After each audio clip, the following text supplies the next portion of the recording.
بسم اللہ الرحمن الرحیم۔ کروڑوں درود و سلام نبی آخر الزمان حضرت محمد صلی اللہ علیہ وآلہ وسلم کی ذات اقدس پر۔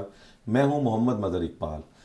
اس وقت صوبائی دارالحکومت لاہور میں ایلیٹ کلاس کا جو جم خانہ کلب ہے اس کے انتخابات 15 فروری کو ہونے جا رہے ہیں۔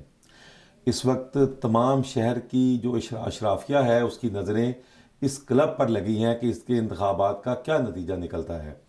اس وقت جو برسر اقتدار گروپ ہے جس میں سلمان صدیق سابق چیف سیکرٹری اور میاں مصباح الرحمان جو لاہور چیمبر کے سابق پریزیڈنٹ رہے ہیں، وہ گروپ اس وقت برسر اقتدار ہے اور گزشتہ کئی سالوں سے ان کا اقتدار پر قبضہ برقرار ہے۔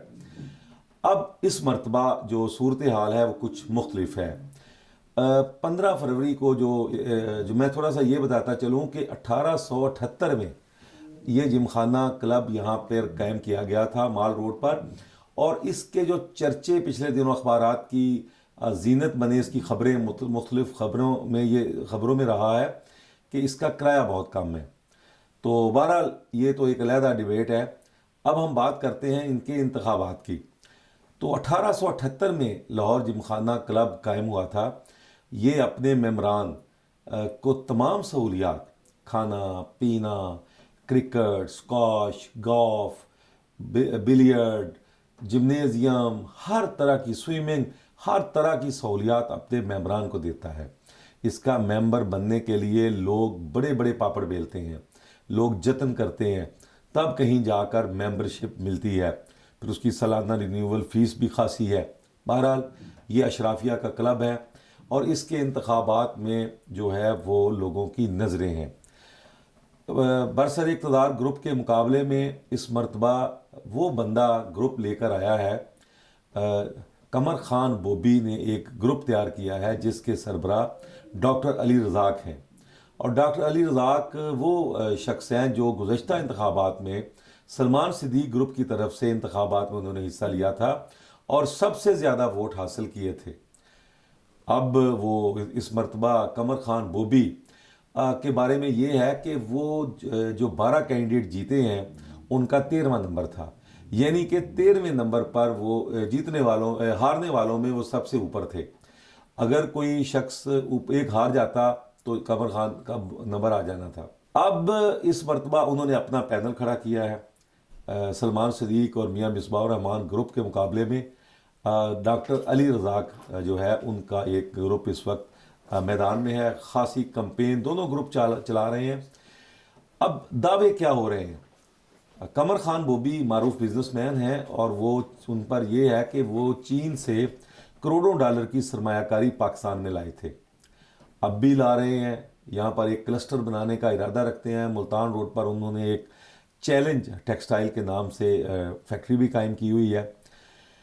اب وہ اس وقت جو ہے وہ خاصے جو ہے ان ہیں اور یہ جو ہے کلب کے الیکشن خاصی کمپین انہوں نے چلائی ہے۔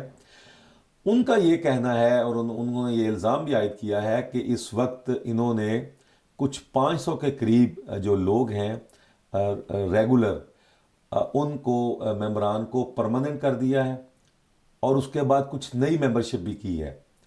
اور ان کا یہ کہنا ہے قمر خان بوبی کا کہ یہ 27 جنوری کو سالانہ اجلاس عام ہوا تھا جم خانہ کلب کا، اس کے بعد یہ نئی ممبرشپ نہیں کر سکتے تھے، آئین کی خلاف ورزی ہے۔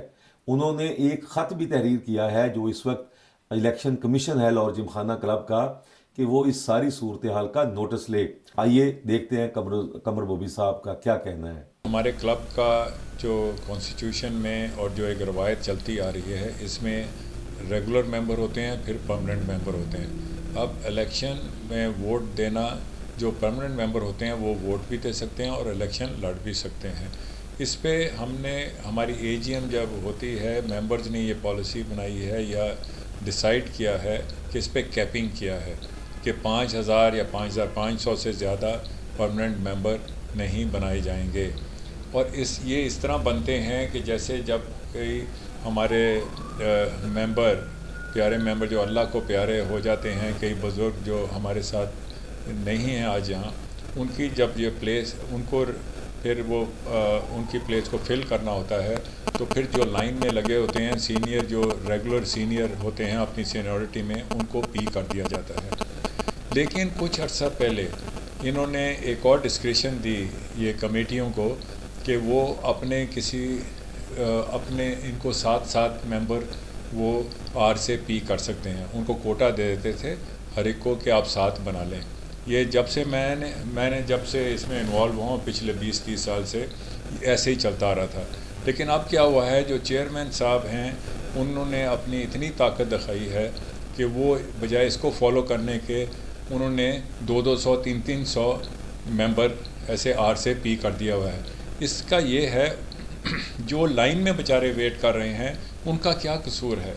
میں ان کے لیے لڑ رہا ہوں کہ وہ ان کا جو رائٹ ہے وہ نہ چھینا جائے، یہ بجائے اپنے خود بنا دیں، جو کہ ابھی ان کی ٹرن بھی نہیں ہے، آؤٹ آف ٹرن ان کو پی کر دیں۔ ایک تو یہ، دوسرا 27 تاریخ کو ہماری اے جی ایم ہوئی تھی، اور اے جی ایم کے بعد پھر الیکشن ہوتا ہے۔ اب اے جی ایم کے 27 تاریخ کو اے جی ایم کے بعد تو کوئی ایکٹیویٹی نہیں ہو سکتی، بیکاز وہ بکس بند ہو جاتی ہیں، چیئرمین کی بھی پاورز اتنی نہیں رہتی۔ پھر الیکشن کمیشن یہ ایک اپوائنٹ کرتے ہیں جو کہ ہمارے بڑے رسپیکٹیبل ریٹائرڈ ججوں کو چنا جاتا ہے، اور وہ الیکشن کمیشن فارم کرتے ہیں، پھر الیکشن کمیشن ساری چیزیں کرتا ہے۔ اب الیکشن کمیشن ایک تو سپروائز کرتا ہے الیکشن کو بھی، اور یہ بھی دیکھتا ہے کوئی ایسے کوئی رولز تو نہیں وائلیٹ ہو رہے، کوئی اسٹیپس تو نہیں لیے جا رہے جو آؤٹ آف لائن ہیں۔ اب اس میں انہوں نے کیا کیا، 27 تاریخ کے اے جی ایم کے بعد پھر 200-300 پرمننٹ کر دیا ممبر۔ اب یہ کیوں کرتے ہیں؟ وہ اس لیے کرتے ہیں کہ کئی بزرگوں کے بچوں کو جن کو ابلائج کرنا ہے ان کو کر کے پھر وہ کیونکہ پرمننٹ ہو گئے ہیں، اب وہ ووٹ ڈال سکتے ہیں کہ یہ ان کے پرمننٹ ووٹ ہو جائیں گے، ان کی ایک 200-300-500 ووٹ کی لیڈ ہو جائے گی شروع میں، تو یہ اپنے جو مخالف ہیں ان پہ ان کو برتری حاصل ہو جائے گی، اور یہ پھر رول کرتے رہیں گے۔ میں اس کے لیے کھڑا ہوں، اور میں ہمیشہ لڑتا رہا ہوں اور لڑتا رہوں گا، کیونکہ یہ فیئر نہیں ہے دوسرے ممبروں کے لیے۔ میں ان ممبروں کے لیے کھڑا ہوں، میں ان کے بچوں کے لیے کھڑا ہوں کہ کس سے بے انصافی نہ ہو۔ پھر صرف یہی نہیں ہوا، ایک اور یہ ہے کہ جب ممبر جو اپلائی کرتا ہے just to become a member of the club, وہ 20 سال آج ویٹنگ ہے، اس پہ 20 لاکھ روپیہ وہ جمع کرواتے ہیں۔ اب کئی بیچارے جو بزرگ، کئی بزنس مین، کئی ہمارے سٹیزن آف پاکستان جو کہ ممبر بننا چاہتے ہیں ہمارے اس گریٹ ادارے کے، وہ 20 سال سے 15 سال سے ویٹ کر رہے ہیں۔ ان کو نگلیکٹ کر کے ان کی جو اپلیکیشنز ہیں ان پہ غور نہیں کیا گیا، اور انہوں نے خود جس نے کل ابھی اپلائی کیا ان کو ممبر بھی بنا دیا۔ تو these things are not fair. Election commission کو ہم ملے ہیں اسے، آج ہم نے ان کو کہا ہے کہ آپ اس پہ پلیز ایک سیکٹری کو لیٹر لکھیں اور اس پہ کہیں کہ جو 27 تاریخ کے بعد جتنے بھی انہوں نے پرمننٹ کیے ہیں، یا جو انہوں نے پچھلے 1-2 مہینے میں جتنے پرمننٹ کیے ہیں، ان کو ووٹ کی اجازت نہیں ہونی چاہیے۔ ٹھیک ہے، اب انہوں نے کر دیا ہے permanent, no problem, but in کو اب 1 سال ویٹ کرنا چاہیے، اگلے سال کے الیکشن میں وہ ایلیجیبل ہوں گے ووٹ کے لیے۔ لیکن ابھی تک سیکٹری کو الیکشن کمیشن نے کوئی لیٹر نہیں لکھا، تو یہ ان کو ایسے لکھ دینا چاہیے۔ یہ پھر دیکھیں، یہ ایک فیملی، یہ ہمارا گھر ہے، ہم سب اکٹھے ہیں، یہاں پر یہ سیاست تو ہونی نہیں چاہیے۔ اور میں اس کا حل بھی بتاتا ہوں، جو ہماری ویژن ہے، یہ میں اپنے پینل کے بہاف پہ کرتا ہوں کہ یہاں پر چاہیے کہ جتنے بھی ہمارے یہ ہیں، جیسے فوڈ اینڈ بیوریج ہو گیا، ایڈمنسٹریشن ہو گیا، جتنے بھی ہمارے ادارے ہیں کلب میں، یہ پروفیشنلز چلا رہے ہوں۔ کنوینرز کا یہ کام نہیں ہے ڈے ٹو ڈے بزنس چلانا۔ کنوینرز کا کام ہونا چاہیے جو الیکٹ ہو کے آتے ہیں کہ وہ پالیسی بنائیں اور میک شور کریں کہ their policies are being implemented by the employees, by the professionals they have hired. اور ایک کلب کی لانگ ٹرم ایک ویژن پالیسی بنانی چاہیے کہ 30 سال میں where we want to be, اور اس کے اوپر پھر چلتا رہنا چاہیے۔ اور یہ ہر سال یہ الیکشن ہوتے رہیں، نئے بندے آتے رہیں، نئے چیئرمین آئیں، no problem, because we are one family, اور یہ کام ایسے چلتا رہے گا۔ یہ کلب دیکھیں آپ کہاں کا کام پہنچے گا۔ جی، یہ گفتگو قمر خان بوبی کی کہ وہ اس کلب کو جو ہے وہ آئینی طریقے سے چلائیں گے اور ووٹرز ہیں ان پر اعتماد کریں۔ انہوں نے تمام ممبران سے، ووٹر سے اپیل کی ہے کہ وہ ڈاکٹر علی رضا گروپ اور انہوں نے اپنے گروپ کے بارے میں کہا ہے کہ ان کا یہ گروپ انتہائی متوازن ہے، آئین قانون جو جم خانہ کا ہے اس کے مطابق وہ کام کریں گے اور اس کو ایک فیملی کلب بنائیں گے۔